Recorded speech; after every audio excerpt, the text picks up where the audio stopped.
एक सांवली सी लड़की थी, कुछ उदास, कुछ बीमार सी लगती थी। आंखें बड़ी बड़ी लगती थीं, जो रोना भूल चुकी हैं और हंसने में भी आसक्त हैं। चेहरे पर एक पीली छां थी। ऐसा लगता था देखने से कि लड़की दुखी है, पर खुद को संभालना जानती है। हेलो दोस्तों, नमस्कार। स्वागत है आपका द ओल्ड स्ट्रीट में। आप सुन रहे हैं धर्मवीर भारती जी का प्रसिद्ध उपन्यास गुनाहों का देवता। इस कहानी का आज मैं 34वां पार्ट अपलोड कर रही हूँ। इसके 33 पार्ट मैं पहले अपलोड कर चुकी हूँ, जो आपको ऊपर आई बटन में या नीचे डिस्क्रिप्शन बॉक्स में मिल जाएंगे। और हाँ, अगर आप इस चैनल पे नए हैं तो चैनल को सब्सक्राइब करना ना भूलें, क्योंकि इस चैनल पे मैं आपको सुनाती हूँ ढेर सारी कहानियाँ। चलिए बिना देर के कहानी को आगे बढ़ाते हैं। वह आई और बड़ी फीकी मुस्कान के साथ बड़ी शिष्टता के स्वर में बोली, चंदर भाई सलाम। सुधा क्या ससुराल में है? चंदर का आश्चर्य और भी बढ़ गया। यह तो चंदर को जानती भी है। जी हाँ, ससुराल में है। आप? और बिंती कहाँ है? लड़की ने बात काट कर पूछा। बिंती दिल्ली में है। क्या उसकी भी शादी हो गई? जी नहीं, डॉक्टर साहब आजकल दिल्ली में हैं, उन्हीं के पास पढ़ रही है। बैठ तो जाइए, चंदर ने कुर्सी खिसकाकर कहा। अच्छा, तो अब आप यहीं रहते हैं? नौकर हो गए होंगे?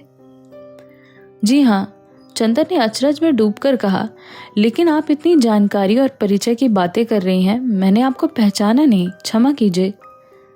वह लड़की हंसी, जैसे अपनी किस्मत, जिंदगी और अपने इतिहास पर हंस रही हो। आप मुझको कैसे पहचान सकते हैं? मैं ज़रूर आपको देख चुकी हूँ। मेरे आपके बीच में दरअसल एक रोशनदान था। मेरा मतलब सुधा से है। ओह, मैं समझा, आप गेसु हैं। जी हाँ, और गेसु ने बहुत तमीज से अपनी चुन्नी ओढ़ ली। आप तो शादी के बाद जैसे बिल्कुल खो ही गई। अपनी सहेली को एक खत भी नहीं लिखा। अख्तर मियाँ मज़े में हैं? आपको यह सब कैसे मालूम? बहुत आकुल होकर गेसु बोली, और उसकी पीली आंखों में और भी मैलापन आ गया। मुझे सुधा से मालूम है। मैं तो उम्मीद कर रहा था कि आप हम लोगों को एक दावत ज़रूर देंगी, लेकिन कुछ मालूम ही नहीं हुआ। एक बार सुधा जी ने मुझे आपके यहाँ भेजा तो मालूम हुआ कि आप लोग ने मकान ही छोड़ दिया है। जी हाँ, मैं देहरादून में थी। अम्मी जान वगैरह सब वहीं थी। अभी हाल में कुछ पनाहगीर पहुँचे।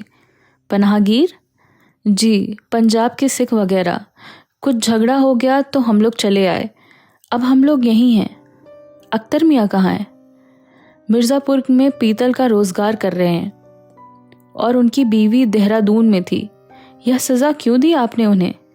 सज़ा की कोई बात नहीं। गेसु का स्वर घुटता हुआ मालूम दे रहा था। उनकी बीवी उनके साथ है। क्या मतलब? आप तो अजब सी बातें कर रही हैं। अगर मैं भूला नहीं तो आपकी शादी? जी हाँ। बहुत ही उदास हंसी हंसकर गेसु बोली, आपसे चंदर भाई मैं क्या छुपाऊंगी। जैसे सुधा वैसे आप। मेरी शादी उनसे नहीं हुई। अरे गुस्ताखी, माफ कीजिएगा। सुधा तो मुझसे कह रही थी कि अख्तर मुझसे मोहब्बत करते हैं। गेसु बात काटकर बोली और बड़ी गंभीर हो गई, और अपनी चुन्नी के छोर में टके हुए सितारे को तोड़ती हुई बोली, मैं सचमुच नहीं समझ पाई कि उनके मन में क्या था।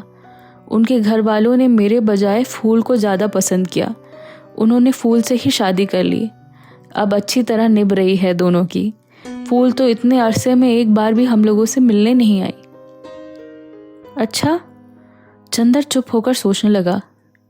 कितनी बड़ी प्रवंचा हुई इस लड़की की जिंदगी में, और कितने दबे शब्दों में यह कहकर चुप हो गई।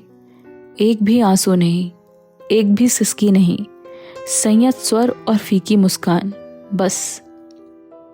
चंदर चुपचाप उठा, अंदर गया। महाराजिन आ गई थी। कुछ नाश्ता और शरबत भेजने के लिए कहकर चंदर बाहर आया। गेसु चुपचाप लॉन की ओर देख रही थी, शून्य निगाहों से। चंदर आकर बैठ गया और बोला, बहुत धोखा दिया आपको। छी, ऐसी बात नहीं कहते चंदर भाई। कौन जानता है यह अख्तर की मजबूरी रही हो। जिसको मैंने अपना सरताज माना, उसके लिए ऐसा ख्याल भी दिल में लाना गुनाह है। मैं इतनी गिरी हुई नहीं हूं कि ये सोचूं कि उन्होंने धोखा दिया। गेसु दांत तले जबान दबाकर बोली। चंदर दंग रह गया। क्या गेसु अपने दिल से कह रही है? इतना अखंड विश्वास है गेसु को अख्तर पर। शरबत आ गया। गेसु ने तकल्लुफ नहीं किया, लेकिन बोली, आप बड़े भाई हैं, पहले आप शुरू कीजिए। अभी फिर कभी अख्तर से मुलाकात नहीं हुई? चंदन ने एक घूंट पीकर कहा। हुई क्यों नहीं, कई बार वह अम्मी जान के पास आए। आपने कुछ नहीं कहा? क्या कहती, यह सब बातें कहने सुनने की होती हैं। और फिर फूल वहाँ आराम से है। अख्तर भी फूल को जान से ज़्यादा प्यार से रखते हैं। मेरे लिए यही बहुत है। और अब क्या करूँगी? जब फूल से शादी तय हुई और वो राज़ी हो गए, तभी मैंने कुछ नहीं कहा। अब तो फूल की मांग, फूल का सुहाग मेरे लिए सुबह की अजान से ज़्यादा पाक है। गेसु ने शरबत में निगाहें डुबाए हुए कहा। चंदर क्षण भर चुप रहा और बोला, अब आपकी शादी अम्मी जान कब कर रही हैं? कभी नहीं। मैंने कसरत कर ली है कि मैं शादी ताउम्र नहीं करूँगी। देहरादून के मैटर्निटी सेंटर में काम सीख रही थी। कोर्स पूरा हो गया, अब किसी अस्पताल में काम करूँगी। आप? क्यों, आपको ताज्जुब क्यों हुआ? मैंने अम्मी जान को इस बात के लिए राज़ी कर लिया है। मैं अपने पैरों पर खड़ी होना चाहती हूँ। चंदन ने शरबत से बर्फ निकालकर फेंकते हुए कहा, मैं आपकी जगह होता तो दूसरी शादी करता और अख्तर को भरसक बदला देता। बदला? गेसु मुस्कुराकर बोली, छी चंदर भाई, बदला, गुरेज, नफरत, इससे आदमी न कभी सुधरा है न सुधरेगा। बदला और नफरत तो अपने मन की कमजोरी को जाहिर करते हैं। और फिर बदला मैं लूँ किससे? उससे, दिल की तन्हाइयों में मैं जिसके सजदे पड़ती हूँ। यह कैसे हो सकता है?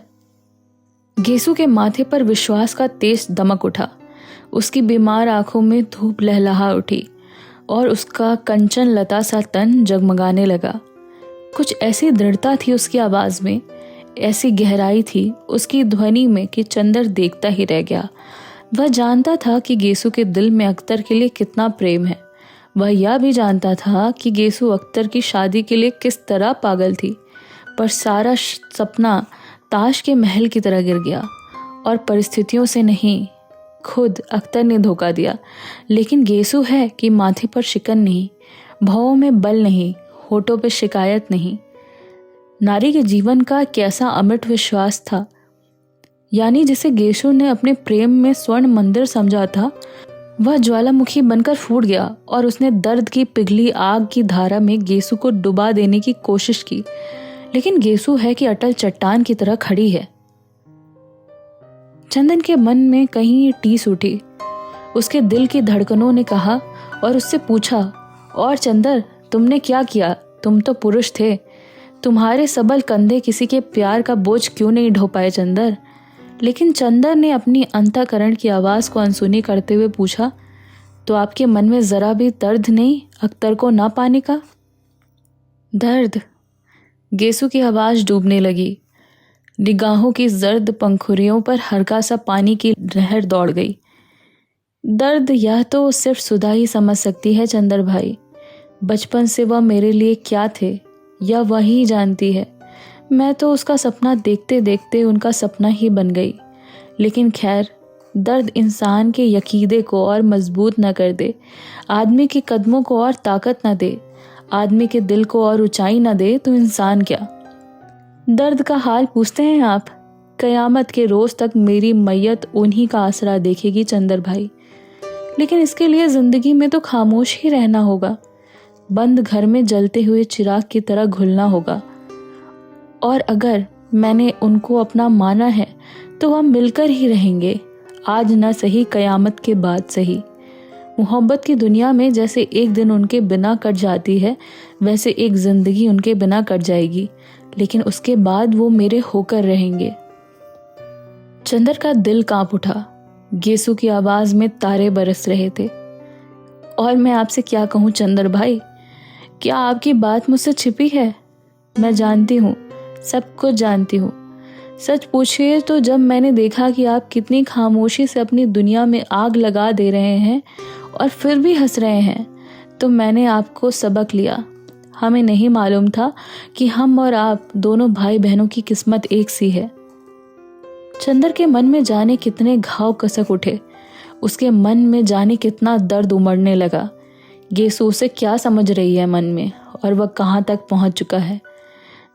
जिसने चंदर की जिंदगी से अपने मन के दीप का जलाया, वह आज देवता के चरण तक पहुंच गया। लेकिन चंदर के मन की दीप शिखा उसने अपने प्यार की चिता जला डाली। चंदर के मुंह पर ग्लानि की कालिमा छा गई। केसु चुपचाप बैठी थी। सहसा बोली, चंदर भाई, आपको याद है पिछले साल इन्हीं दिनों मैं सुधा से मिलने आई थी और हसरत आपको मेरा सलाम कहने गया था?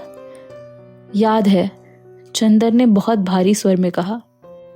इस एक साल में दुनिया कितनी बदल गई, केसु ने एक गहरी सांस लेकर कहा। एक बार ये दिन चले जाते हैं, फिर बेदर्द कभी नहीं लौटते। कभी कभी सोचती हूँ कि सुधा होती तो फिर कॉलेज जाते, क्लास में शोर मचाते, भागकर घास पर लेटते, बादलों को देखते, शेर कहते और वह चंदर की और हम अख्तर की बातें करते। गेसु का गला भर आया और आंसू चू पड़ा। सुधा और सुधा का ब्याह, शादी का हाल बताइए, कैसे हैं उसके शौहर? चंदर के मन में आया कि वह कह दे, गेसु क्यों लज्जत करती हो, मैं वह चंदर नहीं हूँ। मैंने अपने विश्वास का मंदिर भ्रष्ट कर लिया है। मैं प्रेत हूँ। मैंने सुधा के प्यार का गला घोट दिया है। लेकिन पुरुष का गर्व, पुरुष का छल उसे यह भी नहीं मालूम होने दिया कि उसका विश्वास चूर चूर हो गया है और पिछले कितने ही महीनों से उसने सुधा को खत लिखना भी बंद कर दिया है और यह भी नहीं मालूम करने का प्रयास किया कि सुधा मरती है या जीती है। घंटे भर तक दोनों सुधा के बारे में बात करते रहे। इतने में रिक्शा वाला लौट आया। गेसु ने उसे ठहरने का इशारा किया और बोली, अच्छा ज़रा सुधा का पता लिख दीजिए। चंदर ने एक कागज़ पर पता लिख दिया। गेसु ने उठाने का उपक्रम किया तो चंदर बोला, बैठिए, अभी आपसे बातें करके आज जाने कितने दिनों के बातें याद आ रही हैं।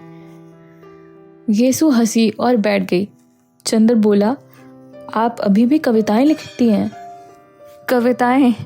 गेसु फिर हंसी और बोली, जिंदगी कितनी हमगीर है, कितनी पुरशोर, और इस शोर में नगमों की हकीकत कितनी।